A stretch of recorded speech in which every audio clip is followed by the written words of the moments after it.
伫即个属于爸爸的话份内底，议长协同部分的议员做伙来到其中几个模范爸爸的厝邻祝福甲表扬，同时嘛肯定因过去为家庭佮社会所做的努力。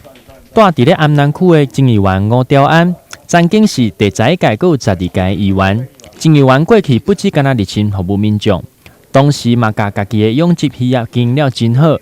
到如今3个查某囝嘛，拢有真好的发展，是一位真正的精转爸爸。吴兆安的前议员会使讲伫阮政治界前辈，我伫地方上的付出呢，甲热心公益，大家有目共睹。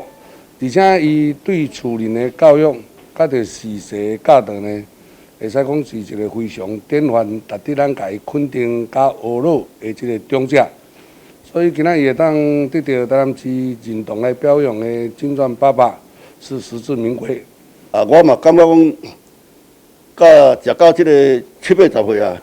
佫会当讲得到即个殊荣啊，我嘛感觉讲非常感谢啦，咱非常感谢咱迄个区公所，甲咱引荐市长，甲咱颁奖，咱议会咱的郭议长则甲咱肯定，我伫即个所在再次感谢，今仔专程来到汉社来甲我祝贺，